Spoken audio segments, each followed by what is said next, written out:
आज हम बात करेंगे क्या सिंगल पोल एमसीबी या डोमेस्टिक स्विच को बंद करके बिना चेक किए काम करना सेफ है। अब घरों में क्या होता है कि हम स्विच बंद करके डायरेक्ट बिना टेस्टर से चेक किए हुए हमारे बल्ब या पंखे बदलने लगते हैं। तो इस केस में आज डिस्कस करेंगे जो कि क्या ये कितना सेफ है। तो चलिए देखते हैं।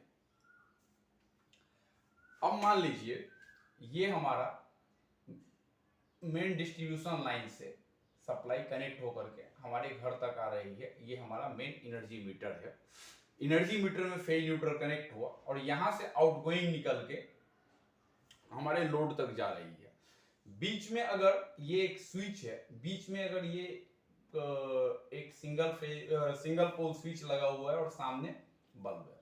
अगर इस स्विच को हमने बंद किया, बल्ब बंद हो जाएगी। अब यहाँ पे अगर कुछ इंस्टॉलेशन वर्क से रिलेटेड हम करते हैं या बल्ब चेंजेस करते हैं, होल्डर चेंजेस करते हैं, वायरिंग में कुछ भी वर्क करते हैं, तो उस वर्क के ड्यूरेशन में हमें पहले इंश्योर कर लेना चाहिए जो पावर कट हुई नहीं हुई।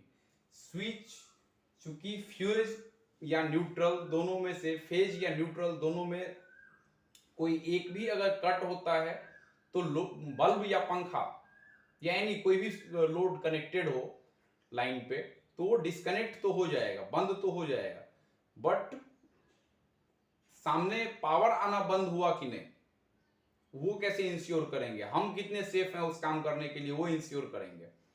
तो उसमें देखते हैं जो यहां से फेज वायर जा रहा है, फेज यहां पे कट किया तो इन बिटवीन फेज कट होने के बाद ऑलरेडी यहां के बाद तो सेफ हो गया।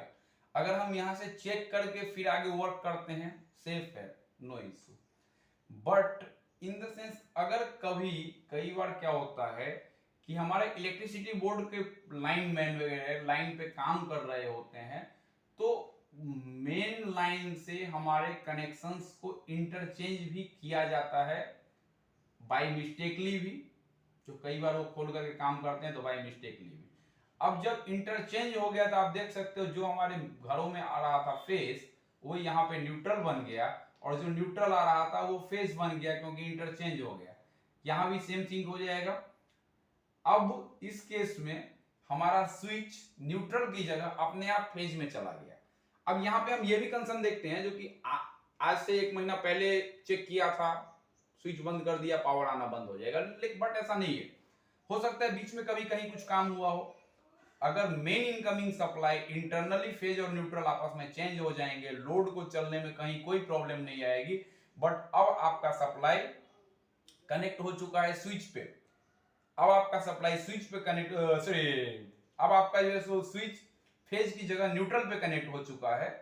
इसकी वजह से अब क्या होगा कि अब अगर आप स्विच को बंद करते हैं तो ये फेज यहां से जाएगा, ये फेज यहां से ऑलरेडी आ रहा है और घूम करके इस पॉइंट तक आ रहा है, इसको रिटर्न बोलते हैं। रिटर्न लाइन यहां तक आ रही है जिसकी वजह से अब आपका इस सेक्शन में कहीं भी आप अगर टच करते हो तो आपको इलेक्ट्रिक शॉक महसूस होगा। तो सबसे पहले तो कभी भी सिंगल पोल स्विच के ऊपर 100% ट्रस्ट करके काम करना नहीं चाहिए। उसमें या तो आपके घर में जो मेन डीपी है उसको बंद करो या 2 पोल एमसीबी हो उसको बंद करो। अगर फिर भी करना पड़ रहा है तो आप 100% चेक करके इंश्योर करके जो कि पावर बंद हो चुका है उसके बाद ही आप काम करो तो आपके लिए बेहतरीन और सेफ रहेगा। Thank you.